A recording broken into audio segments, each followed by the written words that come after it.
प्रारब्ध के सभी दर्शकों को मेरा नमस्कार। मेरा नाम है संदीप आर के सिंह और आज हमारे साथ अनिल सिंह सर हैं। अनिल सर, बहुत बहुत स्वागत। राम राम। धन्यवाद संदीप जी। जय सिया राम। सभी दर्शकों को जय भी सिया जय राम सिया सर। राम। जी, दर्शकों, अनिल सिंह सर और हमारा जो है एक बहुत फेवरेट विषय है और व्यक्ति है, वो है राहुल गांधी। आप इनकी मनमोहक मुस्कान यहाँ देख सकते हैं।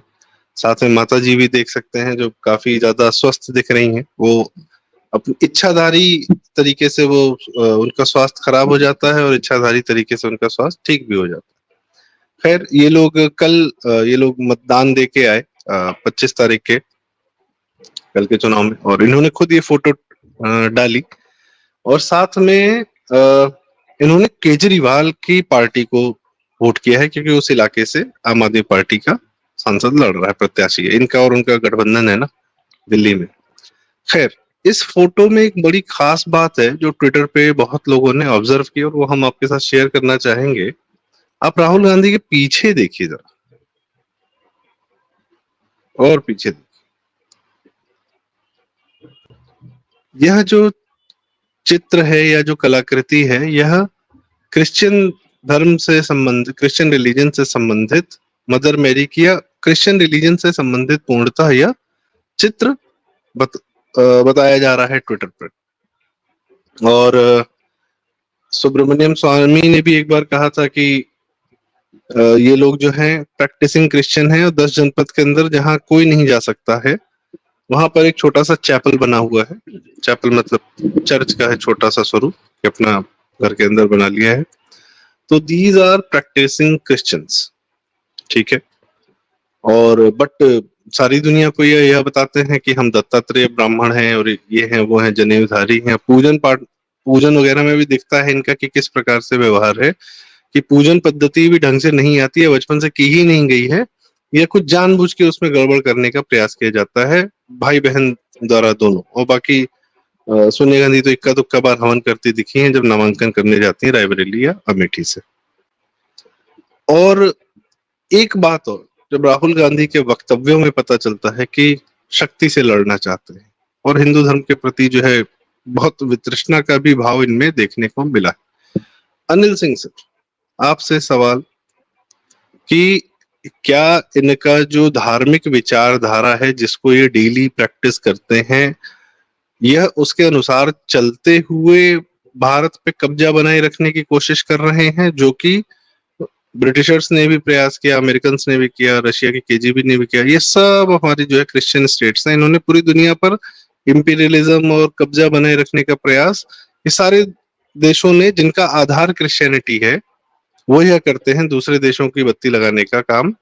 तो क्या राहुल गांधी भी उसी विचारधारा को फॉलो करते हुए भारत की बत्ती लगाने के लिए प्रयासरत हैं कि हम सत्ता में आ जाए फिर देख लेंगे?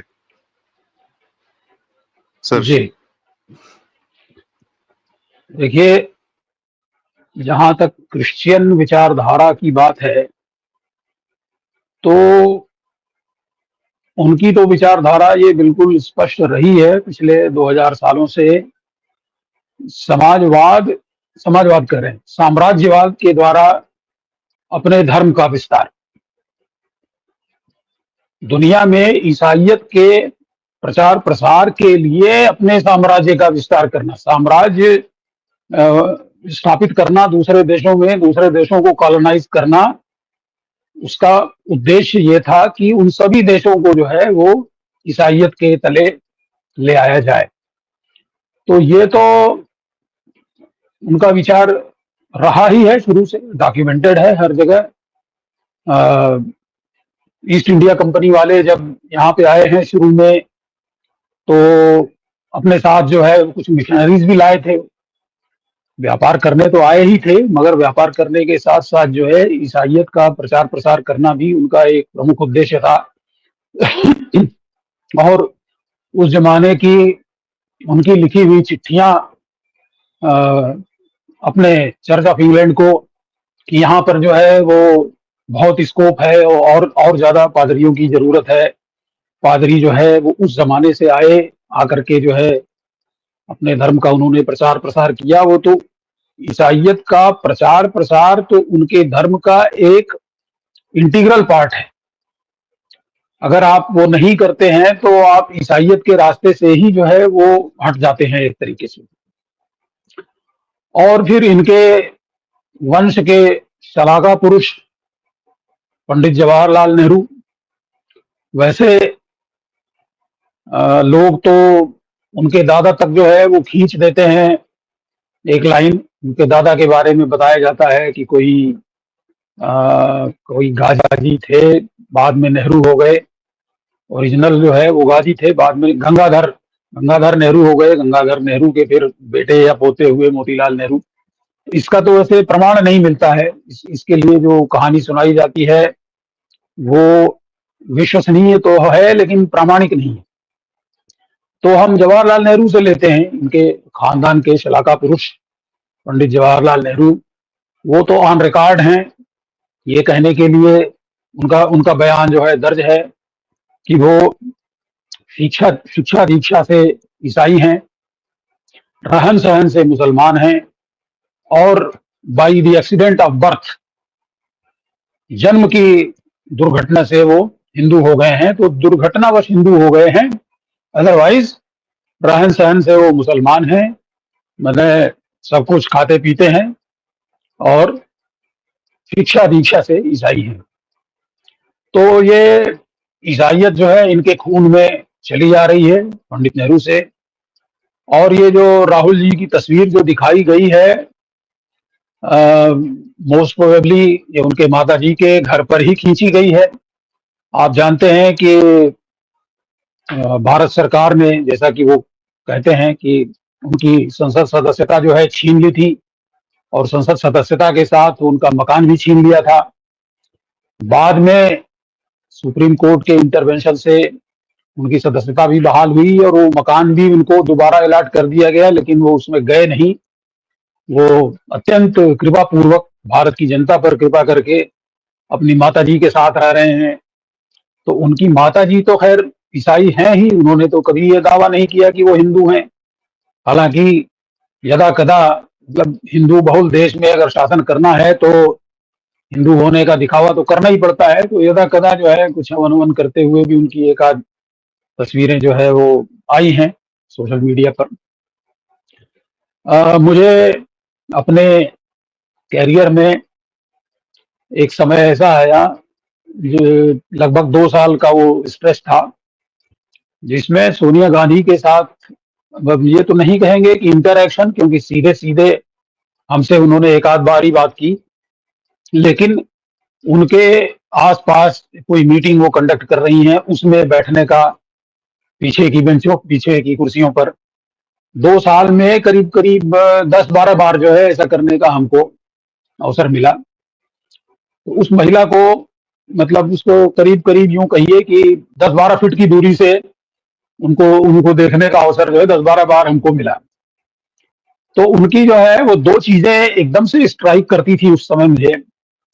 एक तो उनकी फिजिकल फिटनेस, मतलब मुझे ये मानना पड़ता था कि उस उम्र में लेडी जो है वो कितनी फिट थी, बिल्कुल इरेक्ट होकर के बैठती थी, इरेक्ट होकर के ही चलती थी। उनका चलने का स्टाइल ये बताता था कि अच्छे खासे युवा लोगों से भी ज्यादा वो फिट हुआ करती थी। उस समय मैं बात कर रहा हूँ ये 2008-9 की। और दूसरा, ये हिंदुओं के प्रति जो है उनका वितृष्णा का भाव। 2004 में जब उन्होंने मनमोहन सिंह को अपनी पालकी ढोने के लिए नियुक्त किया, तो उसी समय हमारी एक टिप्पणी थी कि इनका चयन, और भी कंसीडरेशंस होंगे इनका चयन करने के लिए, मगर एक बहुत बड़ा कारण उनको प्रधानमंत्री बनाने का यह है कि वो प्रैक्टिसिंग हिंदू नहीं है। दुर्भाग्यवश सिख धर्म जो है वो सनातन से एक अलग लाइन पकड़ ली है, अदरवाइज तो है तो वो सनातन का ही एक अंग है। लेकिन फिर भी वो सनातनी हिंदू और सिख में जो है कुछ अंतर तो हैं ही। और सिख जो है आजकल उस अंतर को और ज्यादा मैग्नीफाई करके दिखाने की कोशिश कर रहे हैं। और हमारे मनमोहन सिंह, चूंकि वो महिंसा ही सही, मगर एक अंतर है, वो हिंदू नहीं है, इसलिए उनका चयन किया गया प्रधानमंत्री पद के लिए। तो देखिए, निजी तौर पर किसी का फेथ में कुछ भी हो सकता है। ईसाई होते हुए भी वो शासन कर सकते हैं भारत पर, इसमें हमारा संविधान जो है कहीं भी आड़े नहीं आता है। लेकिन इसमें हमारी आपत्ति केवल इस बात को लेकर के है कि भाई अगर ईसाई हो तो पब्लिकली कहो कि हम ईसाई हैं, इसमें क्या दिक्कत है? फिर हिंदू होने का नाटक किस लिए करते हो? और ये अपना जी गोत्र जो दत्तात्रेय जो गोत्र बताते हैं, आप पूछ लीजिए जो इस विषय के विशेषज्ञ हैं, आपको बताएंगे कि दत्तात्रेय नाम का कोई गोत्र है ही नहीं ब्राह्मणों में। तो हमारे यहाँ जो एक सगोत्रीय विवाह पर जो है एक प्रतिबंध लगा हुआ है कि आप जिस गोत्र के हैं उस गोत्र की कन्या से आप विवाह नहीं कर सकते। तो राहुल जी के लिए जो है मतलब इस प्रकार की कोई दिक्कत है ही नहीं, क्योंकि इस गोत्र का और कोई दूसरा है ही नहीं। तो वो जो है वो एलियन कहीं भी विवाह एलियन कर गोत्र है, सकते एलियन गोत्र। हैं। खैर, मैं आपकी इतनी बातों से मैं एक चीज मुझे लग रहा है कि आपने कहा कि मनमोहन सिंह जो है वो प्रैक्टिसिंग हिंदू नहीं थे। एक प्रैक्टिसिंग हिंदू इनके कार्यकाल में ही किसी प्रकार से प्रधानमंत्री बन गया, श्री पीवी नरसिम्हा राव, और जिन्होंने पूरी नेहरूइन पॉलिसी को, जिसके कारण देश एकदम दिवालिया होने की घोषित के कगार पे पहुंच गया था, नेहरू, इंदिरा, राजीव के कारण, क्योंकि एक देश भारत जैसा 6 महीने के कार्यकाल चंद्रशेखर जैसे के में दिवालिया नहीं हो सकता। तो ये कारण राजीव और इंदिरा और इन लोग की टैक्सेशन पॉलिसी, इंदिरा जी का 95% तक टैक्स ले जाना, ब्लैक मार्केट का पूरा मार्केट क्रिएट कर देना, और इस प्रकार से व्यापारियों को लाइसेंस राज के थ्रू और जनता को भी लाइसेंस राज के थ्रू कंट्रोल करके रखना, यह सब एक प्रैक्टिसिंग हिंदू पीवी नरसिम्हा राव जी के माध्यम से पूरी पॉलिसीज पलट गई। और भारत 90 के लिबरलाइजेशन के बाद बहुत तेजी से भारत ने रफ्तार पकड़ी, अपनी आर्थिक व्यवस्था को ठीक कर लिया, और जनता को उतना खुला माहौल मिल गया कि वो अपना काम करके अपना अर्थ स्वयं पैदा कर सकती थी। उससे ये इतना चिढ़ी सोनिया गांधी, मुझे ऐसा लगता है कि जो नरसिम्हा राव जी के देह के साथ उनकी मृत्यु के बाद जो कांड इसने किया कि कांग्रेस दफ्तर में नहीं गया, किसी को दुआ सलाम नहीं करने दिया, भैया अंतिम प्रणाम नहीं करने दिया, यहाँ तक कि जब हैदराबाद भी उनका देह पहुंचता है तो भी उनका क्रियाक्रम में ताकीद थी कि कोई नहीं जाएगा। तो ये चिढ़ जो थी अपने ही पार्टी के प्रधानमंत्री के देह के साथ, उनके अच्छा प्रधानमंत्री थे 5 साल तक, लेकिन उनको टिकट भी नहीं दिया था चुनाव लड़ने के लिए 96 में, और 2 साल बाद उनकी जो है खैर मृत्यु हो जाती है। इस हद तक घृणा, क्या यह भी एक कारण था कि एक प्रैक्टिसिंग हिंदू ने भारत को वो ताकत दे दी, वो ऊर्जा दे दी, जिससे अब भारत बर्बाद नहीं, भारत बेहतर होने की दिशा में आगे बढ़ चला? क्या भारत के साथ कोई बहुत व्यक्तिगत समस्या है क्या, या जो हमने इमेज, क्योंकि ये भारत को बर्बाद करने की जो व्यक्तिगत इच्छा है, ये बहुत सारी विदेशी शक्तियों, विदेशी ताकतों, पर्टिकुलरली क्रिश्चियन स्टेट्स जो हैं, यूएस के पूरे कैपिटलिस्ट ने भी आपको पूरा कब्जा करने की कोशिश की, और क्या कहते हैं, रशिया ने भी आपको कंट्रोल करने की कोशिश की जब वो अपने चरम पे था, यूएसएसआर पे था। यूरोप के देश आज आपको बैठ के सुनाते हो तो जयशंकर जी जैसा आदमी है कि कह देता है कि अपना ज्ञान अपने पास रखो, हमको मत सुनो। वो चाहते हैं कि आप इनसे तेल ना खरीदें, उनसे तेल खरीदें, मतलब पूर्ण रूप से कंट्रोल करने की। और ब्रिटिशर्स ने सदैव यह प्रयास किया कि हमारा समाज हमारे ही धर्म से अलग हो जाए। सेकुलरिज्म नाम का एक जहर बो दिया इन्हीं लोगों ने, जो पूर्ण रूप से एंटी हिंदू कार्यक्रम था। तो ये तो एक लाइन कनेक्ट होती हुई दिखती है सोनिया और मतलब जो क्रिश्चियनिटी का बेस लाइन है अगर हम ले, तो सोनिया के सारे कार्यकलाप और राहुल के सारे कार्यकलाप जो कहता है देश में माचिस लगा दो, मिट्टी का तेल छिड़का हुआ है, आर्थिक रूप से बर्बाद करने के जितने कार्यक्रम थे, सारे कार्य सोनिया के 2004 से 2014 के बीच में हुए। बैंकिंग सिस्टम बर्बाद हो चुका था, एनपीए 54 लाख करोड़ एनपीए था, अभी व्हाइट पेपर आया है कुछ दिन पहले। जिस तरीके से भारत देश को चाइना के हाथों जो है ट्रेडिंग यहाँ पे शुरू करा दी और मैन्युफैक्चरिंग यहाँ की खत्म करा दी, मैं कुछ व्यक्तिगत उदाहरण है अलग से बाद में दे देंगे। तो क्या यह इसकी व्यक्तिगत इच्छा है? क्योंकि क्रिश्चियनिटी ये थॉट देता है कि भैया जितना ज्यादा कन्वर्जन करके ले आओगे उतनी बढ़िया जन्नत तुमको मिलेगी। तो क्या ये इस थॉट पे चलती हैं भारत को बर्बाद करने के लिए? अनिल सर। देखिए, निश्चित रूप से, क्योंकि अच्छा, ईमानदारी की बात यह है कि क्रिश्चियनिटी पर मेरा जो अध्ययन है वो उतना विस्तृत नहीं है जितना इस्लाम पर है, और उनकी बहुत कम जानकारी है मुझे क्रिश्चियनिटी के बारे में। लेकिन इतना तो मैं जानता ही हूँ कि येन केन प्रकारेण अपने धर्म का प्रचार और प्रसार क्रिश्चियनिटी का अ, एक इंटीग्रल, उसका एक हिस्सा है। अगर आप क्रिश्चियन हैं तो आपको अपने धर्म का विस्तार करना ही है। तो सोनिया गांधी एक प्रैक्टिसिंग क्रिश्चियन है, और क्रिश्चियन होने के नाते ये उनकी ड्यूटी है कि वो ईसाइयत का प्रचार करें। अब मैं आपको एक अंदर की खबर बताता हूं जो कहीं किसी अखबार में नहीं छपी, छपने लायक नहीं है। एक हाइड्रो इलेक्ट्रिक प्रोजेक्ट जिसका इन्वेस्टिगेशन भाखड़ा नंगल बांध के साथ में हुआ था, मतलब 20वीं शताब्दी के आरंभ में। उसके जो हाइड्रोलॉजिकल जो इन्वेस्टिगेशंस होते हैं, कितना पोटेंशियल है और अ, कितनी कैपेसिटी हो सकती है, डैम वैम की क्या हाइट होगी, ये सारे जो इन्वेस्टिगेटिव जो प्रोसेस हैं वो भाखड़ा नंगल बांध के जिस समय हुए थे, उसी समय उस पर्टिकुलर हाइड्रो इलेक्ट्रिक प्रोजेक्ट के लिए भी हुए थे। उसका नाम मैं नहीं लूंगा क्योंकि उससे बहुत सारा हिंट मिलेगा लोगों को। लेकिन भाखड़ा नंगल जो है वो कब बन करके तैयार हो गया, और ये जो हमारा प्रोजेक्ट है जिसकी हम चर्चा कर रहे हैं, ये पड़ा रहा है एकदम से, मतलब इस पे कोई काम नहीं शुरू हुआ। एक दफ्तर वहां खोल लिया गया था,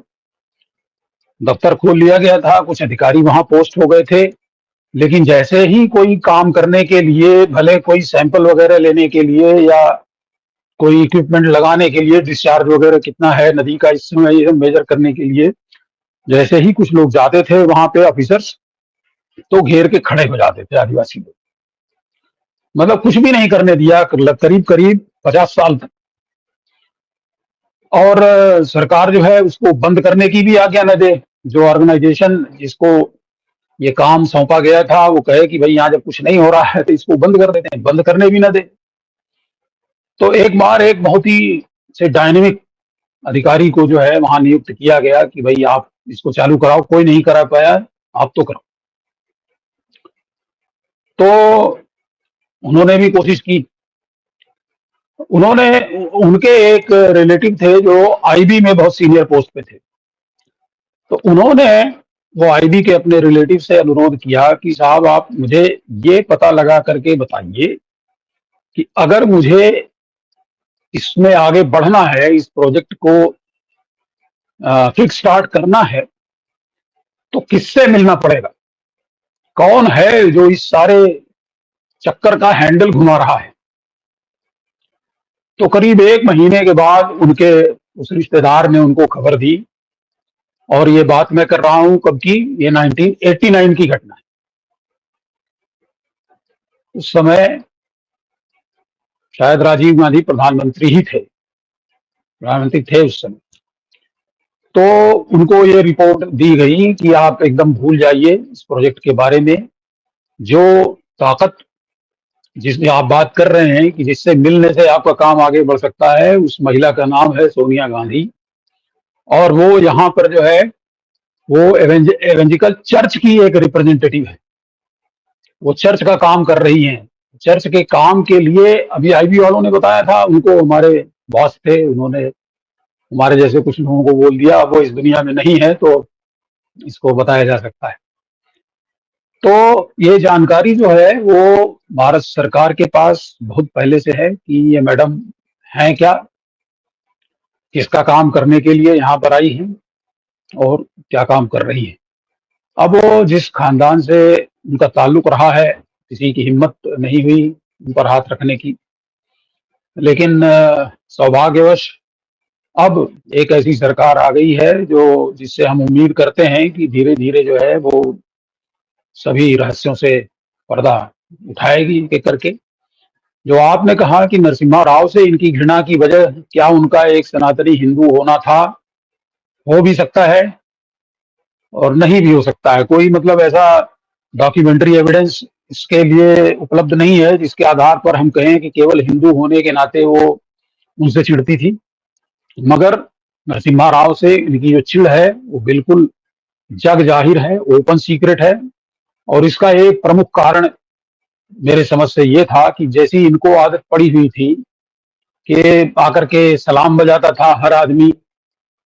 नरसिम्हा राव से पहले तो उनके पतिदेव ही प्रधानमंत्री थे और जब पतिदेव प्रधानमंत्री थे तो सारे के सारे मतलब पूरा मंत्रिमंडल जो है बिछा हुआ था इनके चरणों में। तो नरसिम्हा राव जो है वो मतलब उनसे परमिशन लेकर के हर काम करने की जो प्रथा थी वो उन्होंने समाप्त कर दी थी। नरसिम्हा राव ने जो है वो इनके आगे सलाम पुरुषी करने से इनकार कर दिया। इस वजह से भी उनकी चिढ़ हो सकती है और साथ में हिंदू तो थे ही वो। और ईसाइयत जिस तरीके से अब हमारे देश में आगे बढ़ी है तो उसमें जो है वो कन्वर्ट करने के लिए उन्होंने कोई बहुत इंटेलेक्चुअल टूल्स का सहारा नहीं लिया है। ऐसा नहीं है कि किसी बड़े हिंदू विद्वान को शास्त्रार्थ में परास्त करके उसको कन्वर्ट कर दिया हो। ऐसा तो एक भी केस नहीं सुनने में आता है। कन्वर्ट यहाँ वही लोग हुए हैं जो बिल्कुल निर्धनता और दरिद्रता की सीमा रेखा पर खड़े हैं, जो एक वो मतलब राइस बैग क्रिश्चियन हमारे यहाँ जो है एक चलता है फ्रेज कि एक बोरा चावल दे करके जो है धर्म परिवर्तन जिनका आराम से कर सकते हैं। तो उनका हित तो इसी में सधता है कि यहाँ पर गरीबी बनी रहे। जितनी ज्यादा गरीबी रहेगी ज्यादा संभावना रहेगी कि थोड़े से पैसे लेकर के लोग कन्वर्ट हो जाएंगे। तो ये खेल तो यहाँ बहुत लंबे समय से चल रहा है। और अगर आप मुझे थोड़ी देर तक और झेल सकें तो मैं आपको बताऊं कि 1950s में मध्य प्रदेश सरकार ने एक कमीशन अपॉइंट किया था। नियोगी समिति, आप मुझे गूगल पे सर्च करेंगे तो आपको मिल जाएगा नियोगी कमेटी। नियोगी कमेटी की रिपोर्ट जो है वो 1955-56 के आसपास आई थी, जिसमें उन्होंने बहुत डिटेल में इसका वर्णन किया है कि किस तरीके से जो ईसाई मिशनरी जो हैं वो एक देश विरोधी खेल खेल रहे हैं। ऐसे क्षेत्रों में जाकर के लोगों को न केवल वो ईसाई बना रहे हैं बल्कि जो एस्टेब्लिशमेंट है वहां का उसके खिलाफ वो भड़का रहे हैं, आर्मी वगैरह अपनी तैयार कर रहे हैं। तो देश के लिए कितना बड़ा ये खतरा है, ये नियोगी कमेटी की रिपोर्ट 1956 में जो है मध्य प्रदेश शासन को पुटअप की गई, जिसके ऊपर कोई कार्रवाई नहीं की गई है अभी तक। जी तो इन लोगों बड़ी का जो बात सर गेम आपने। है वो तो जी जी जी नहीं, होगा आपने इतनी आप। बड़ी बात आपने इतनी बड़ी बात बताई, इसमें मुझे याद आता है तमिलनाडु में कुंडेकलम न्यूक्लियर प्लांट, उसको भी जो है क्रिश्चियन मिशनरीज के आंदोलन के माध्यम से जो है उसको रोक दिया गया। स्टरलाइट कॉपर प्लांट था, यह सीधे सीधे चाइना को फायदा पहुंचाने के लिए वो देश को एक अच्छा खासा अमाउंट ऑफ कॉपर सप्लाई करता था, पर बंद करा के यही आंदोलन बवाल करके। और इसमें सीधा सीधा रोल जो है बाद में जांच में क्रिश्चियन मिशनरीज और फॉरेन फंडेड एनजीओज का आया। मोदी सरकार ने एफसीआरए कानून को काफी टाइट करते हुए फॉरेन फंडेड जितने अभी हाल फिलहाल में ही पता चला बहुत सारे एनजीओ इस प्रकार के मिशनरी कार्यक्रमों में लगे हुए थे कि चावल देकर इस प्रकार से रिलीजन कन्वर्ट। अच्छा, इनकी सबसे खास बात क्या है, ये कन्वर्ट तो करते नाम नहीं बदलवाते। जैसे एक सबसे बड़ा धोखा जो भारत के साथ किया गया वो है राजा राम मोहन राय, हिंदू समाज के बहुत बड़े सुधारक किए वो क्रिप्टो कन्वर्ट मतलब वो कन्वर्टेड क्रिश्चियन थे। उनकी कब्र है लंदन में, किसी को पता ही नहीं है। वो आदमी लंदन में पैदा हुआ, लंदन में मरा और भारत का हिंदू समाज सुधारक हो गया। और डॉक्टर मीनाक्षी जैन जी का बहुत अच्छा लेख और वीडियो भी है संगम टॉक्स वगैरह पे कि भाई सती प्रथा को राजा राम मोहन राय को किस प्रकार से जो है भारतीय को ये बताया कि तुम्हारे यहाँ सती होता था, उनका पूरा डिटेल्ड वीडियो है कि ऐसा कुछ यहाँ था नहीं। और यदि सती प्रथा की कहानियां कुछ बताई जाती हैं तो वो राजस्थान के कुछ जगहों से आती थी, जो जौहर के कारण वो एक अलग समस्या, वो एक अलग कारण थे उसके अपने। तो घटना हो रही है राजस्थान में, और 1850 में और 1800 सन में जो है ये बंगाल में पूरा आंदोलन किए जा रहे हैं। बंगाल जबकि एंग्लो इंडियन का सबसे बड़ा गढ़ था, कलकत्ता, और पहली राजधानी अंग्रेजों की कलकत्ता थी। और इस प्रकार से मात्र यही नहीं है, बहुत सारे लोग हैं जिनके नाम हिंदू हैं पर वो क्रिश्चियंस हैं, और उन्होंने देश के बहुत सारे बड़े बड़े पोजीशंस को हेड किया है। आपके ये एनडीडीबी के पूर्व चीफ जो बेच के भाग गए, जिनपे इनकम टैक्स करोड़ों का पति पत्नी दोनों पर था, प्रणव रॉय, वो प्रणव जेम्स रॉय है। इस प्रकार से बहुत सारे लोगों को जो है ये हर्ष मंदर जो एनआईसी का सदस्य है, इस प्रकार से बहुत सारे लोग हैं जो किसी के बारे में कहा नहीं जा सकता कि नाम यदि हिंदू है तो वह अंदर से क्या है। मुझे तो केजरीवाल पे बहुत शक होता है कि जिस प्रकार से फॉरेन मीडिया, फॉरेन फंडिंग और देश की मीडिया और सुप्रीम कोर्ट जो इन लोग को इतनी सुविधा दे देता है, ये बिना क्रिप्टो हुए नहीं मिल सकती है। इतनी फंडिंग फॉरेन वाले कोई अब कैसे करते हैं, क्या उनके क्राइटेरिया है, बहुत संदिग्ध मुझे लगता है कि यह भी अंततः ये किसी न किसी दिन क्रिप्टो क्रिश्चियन निकलेगा, मुझे ऐसा लगता है। बाकी यह आरोप हो सकता है या एक शंका है, जो जिस प्रकार से पाकिस्तानी हिंदुओं के प्रति इसकी घृणा निकली, और माइंडेड इस्लाम से ज्यादा घृणित मतलब जो दूसरे धर्मों को या मूर्ति पूजकों, गोवा इंक्विजिशन, आप दर्शकों से मेरी इच्छा है कि आप शेफाली वैद्य जी का वीडियो गोवा इंक्विजिशन पर देखें संगम टॉक्स में, आपको पता चलेगा कि भैया इस्लाम ने कम अत्याचार किया है जो इन लोगों ने कर रखा है। गोवा में किस प्रकार से हिंदू, मैं उस मंदिर होकर आया जो एकमात्र मंदिर बचा है, सब जंगलों के भीतर है, जो 1000 साल पुराना मंदिर, एकमात्र गोवा की धरती पर जो पुराना मंदिर बचा है, पोर्तुगीज के आने के बाद, मतलब पहले का था। वो भी इसलिए क्योंकि वो कर्नाटका बॉर्डर पर है, जंगलों के भीतर छोटा सा मंदिर है। बाकी सारे मंदिर तोड़े उन्होंने, बहुत तबीयत से तोड़े, एकदम विनाश कर दिया। लोग वहां से विग्रह लेकर भगे इस प्रकार से, और कितना अत्याचार, कितना भीषण अत्याचार किया। पूरी पूरी उन्होंने साउथ अमेरिका को मार डाला, जो वहां के ओरिजिनल इनहेबिटेंट्स थे यूरोप से निकल के।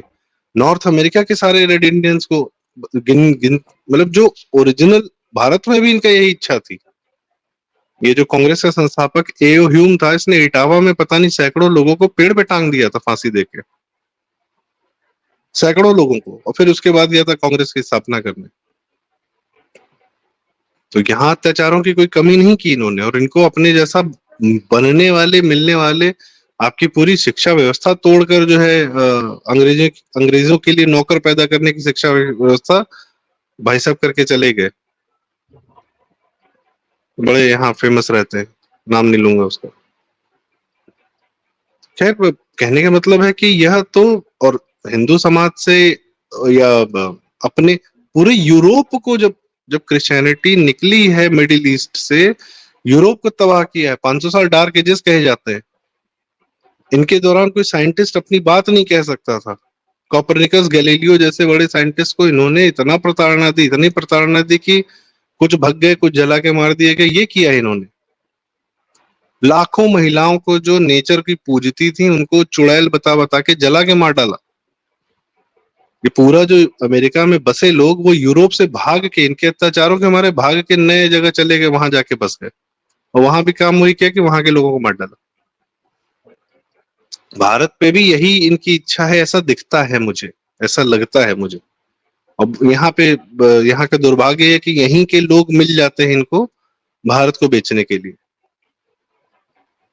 अनिल सर, आपसे एक आखिरी सवाल, यहाँ के लोगों को आप कैसे देखते हैं, चाहे हिंदू हो, चाहे क्रिप्टो क्रिश्चियन हो, चाहे क्रिश्चियन हो, चाहे जो हो, चाहे नाम कुछ भी रखे हो, डजंट मैटर।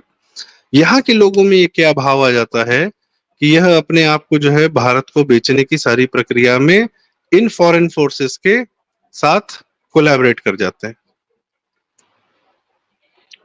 देखिए, इसका सबसे बड़ा कारण, प्रमुख कारण हमारी 1000 साल से अधिक की गुलामी,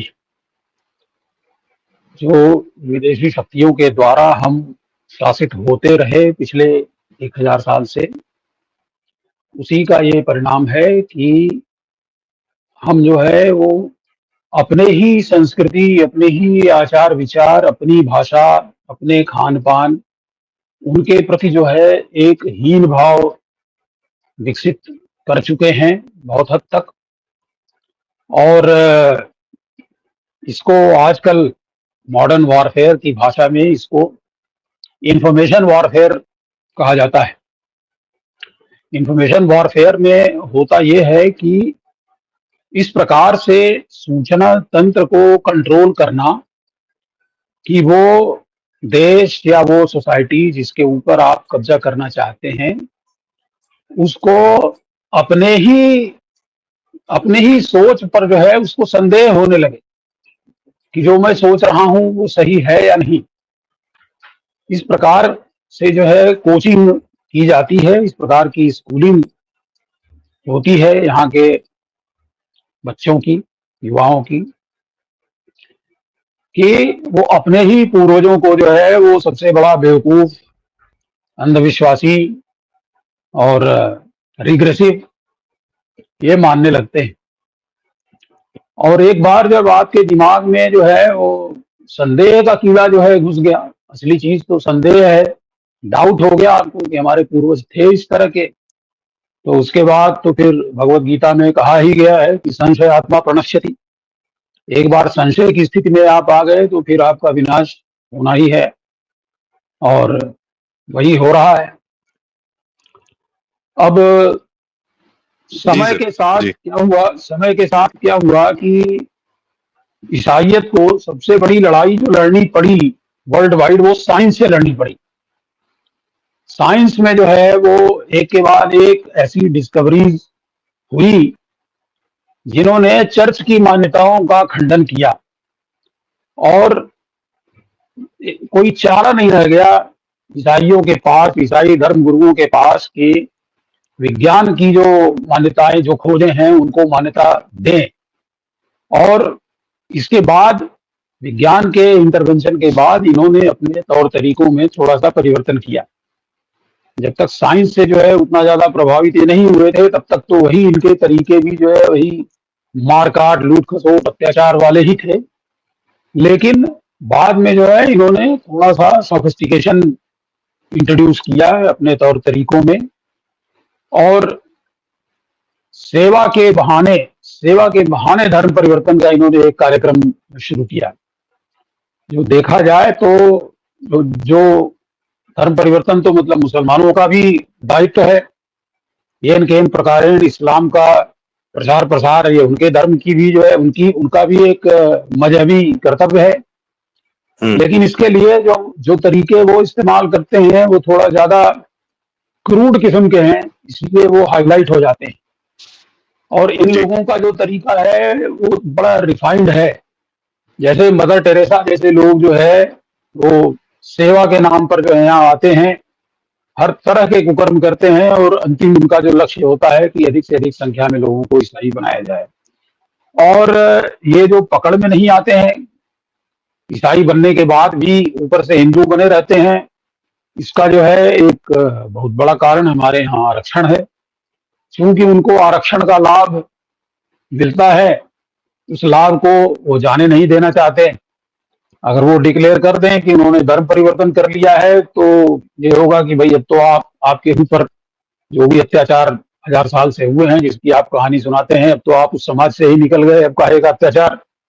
तो वैसे उनको आरक्षण से हाथ धोना पड़ेगा। तो वो सुविधा लेते रहने के लिए जो है ये अपना गेटअप जो है वो सब उसी तरीके का रखते हैं, मगर अंदर से ये ईसाई हो चुके हैं। और मैं बता रहा हूँ आपको सर, नियोगी कमेटी की रिपोर्ट आप सर्च करके पढ़ें गूगल पे, उसमें सब कुछ लिखा हुआ है। और जो स्थिति है वो इतनी ज्यादा खतरनाक है, मैं नहीं जानता सरकार का इसकी ओर ध्यान है या नहीं है, लेकिन मुझे लगता है कि ऑफिशियल जो जनगणना के आंकड़े हैं तो अभी भी क्रिश्चियन पॉपुलेशन को 2-2.5% के आसपास रखते हैं। अभी ये जो एक प्रधानमंत्री की विशेष सलाहकार समिति की जो एक रिपोर्ट आई, जिसमें उन्होंने बताया है कि इनकी जनसंख्या कितनी है, 2-2.5% के आसपास रखते हैं ऑफिशियल आंकड़े। लेकिन जी अनऑफिशियली इनकी गणना अगर हो जाए तो ये 10% से कम नहीं निकलेंगे। और कुछ राज्य ऐसे हैं जैसे केरल और तमिलनाडु, आंध्र प्रदेश, यहाँ पे इनकी संख्या जो है वो 25% को पार कर चुकी है। खतरे के निशान के ऊपर चल रहा है मामला। अब इनके साथ डील करने का कोई नया तरीका सरकार को निकालना पड़ेगा। सर, आपने बताया कि सिखों मतलब थोड़ा सा नॉन प्रैक्टिसिंग साइड पे जा रहे हैं।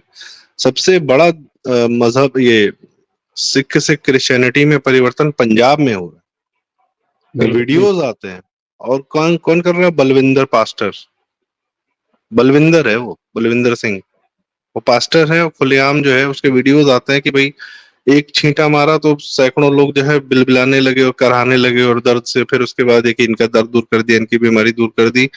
इनका पोप व्हीलचेयर पे चल रहा है।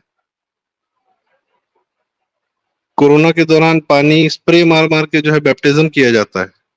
मतलब पूरी प्रक्रिया चेंज हो गई, जो बैप्टिज्म की इतनी बड़ी प्रक्रिया होती है इनके यहाँ पर खैर ये अब कर सकते हैं क्योंकि मीडिया इन पे कुछ नहीं बोलता, कोई सवाल नहीं उठाता। एक केरल का कोई चर्च के ही बड़े संगठन में थे, वो उनपे कितनी नर्सों ने, मतलब उनकी अपनी सिस्टर्स, कितनी, एक फिल्म है सर यूएस में स्पॉटलाइट, बहुत बड़े बड़े एक्टर्स ने उसमें काम किया है। उसमें ये बताया गया है कि चर्च में कितना ज्यादा पीडोफिलिया, बच्चों के साथ यौन विकृति प्रोमिनेंट है, ये उस फिल्म में दिखाया गया है। और स्पॉटलाइट एक न्यूज़पेपर था, उसने इस पे स्टोरी की और बाद में काफी लड़ाई लड़नी पड़ी। और कई बार बड़े बड़े पदों पे लोग आके माफी मांग जाते हैं कि हाँ हमारे यहाँ होता है, I am sorry, we are sorry for this. खैर यह चर्चा चलती रहेगी। यह भी एक खतरनाक, पर एक मान लीजिए चित्र के माध्यम से अगर इतना ही पता चला तब भी शायद इस जानकारी का बाहर निकलना बड़ा जरूरी था। अब ये जानबूझ के चित्र बाहर निकाला गया है या ये इनका अपना कुछ कारण रहा होगा या भूल चूक हो गई हो? राहुल गांधी जी से, मासूम से हैं बेचारे, प्यारे, इतना सुंदर लग रहे हैं। जरा हम वो फिर से एक बार फोटो देख लें कि इसी बहाने अगर हमें ये पता चलता है कि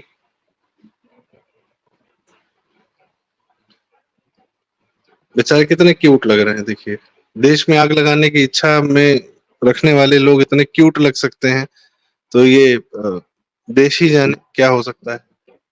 चलिए, लेकिन भाग्यवश हमें मोदी जी मिल गए, योगी जी मिल गए।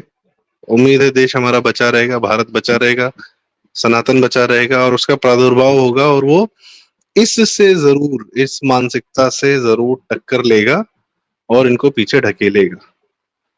इसी के साथ दर्शकों बहुत बहुत धन्यवाद हमें सुनने के लिए, इतना समय देने के लिए। अनिल सर बहुत बहुत धन्यवाद, अपने आपने नियोगी कमेटी की बात की। जी बताएं सर। भाई मुझे इस बात का बड़ा दुख है कि चर्चा राहुल जी से शुरू हुई थी और दूसरे डायरेक्शन में चली गई। राहुल जी पर तो चर्चा हो ही नहीं पाई। तो जी आपसे अनुरोध ये रहेगा कि राहुल जी के लिए जो है एक सत्र अलग से हम लोग करें।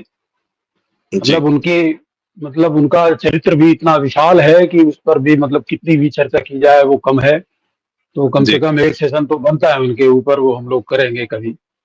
जी, नहीं नहीं सर, आज राहुल जी की आत्मा पर चर्चा हुई है। अक्सर शरीर पे करतबों पे, हरकतों पे चर्चा होती है, आज आत्मा पे, उनका जो बीज है वहां से चर्चा हुई। बहुत बहुत धन्यवाद हमें सुनने के लिए। कृपया वीडियो लाइक करें, शेयर करें, चैनल जरूर सब्सक्राइब करें। दर्शकों बहुत बहुत धन्यवाद, नमस्कार, राम राम सर। जय श्री राम। राम सर, जय श्री जय राम। श्री राम।